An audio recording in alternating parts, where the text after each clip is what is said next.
A las puertas de un nuevo año, muchos sectores se preparan a cumplir sus proyecciones económicas para 2017. Uno de ellos es el gobierno salvadoreño, que no la tiene nada fácil, y es que durante estos meses cayó en una de las crisis financieras más graves de la última década, a tal grado que el propio presidente en cadena nacional aceptó una crisis fiscal.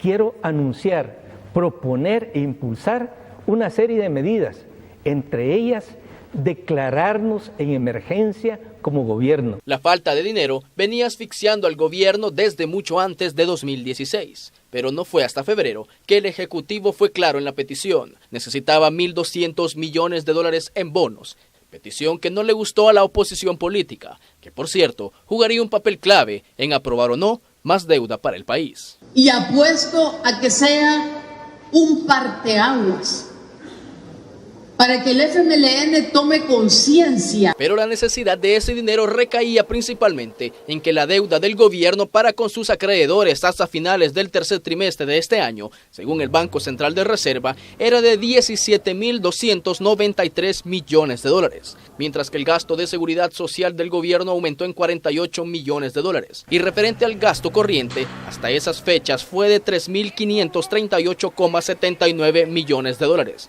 es decir, 25 millones más que el 2015. El año transcurría y la situación no mejoraba, y dentro de la ecuación aparecen las medidas extraordinarias de seguridad que se crearon luego del asesinato de 11 personas en San Juan Opico en La Libertad, hecho ocurrido en marzo y que conmocionó al país. El primer órgano del Estado aprobó en menos de 2 meses luego de la masacre 152 millones de dólares que servirían para equipar a la policía y la Fuerza Armada. El financiamiento para la seguridad parecía resuelto, pero no así los otros rubros. Sin embargo, todavía se guardaban las esperanzas en una petición que se hizo en 2015 y que la Sala de lo Constitucional paralizó en ese mismo año: la aprobación de 900 millones de dólares en títulos valores. Pero no fue hasta julio que la Corte Suprema de Justicia decidió que su emisión sería inconstitucional. A pesar del descontento del oficialismo, no había mucho tiempo para lamentarse, y nuevamente los 1.200 millones de dólares retoman el protagonismo, algo que hizo que sectores reaccionaran ante tal situación, mientras el gobierno encabezaba no solo la batalla por su aprobación, sino por evitar caer en un impago que el sistema de pensiones sería el primero en experimentar, y en una maniobra dentro del Congreso se hizo la reforma al fideicomiso de obligaciones previsionales, lo que permitió que Hacienda tomara más de 70 millones de dólares de los fondos de los cotizantes para las pensiones de un solo mes.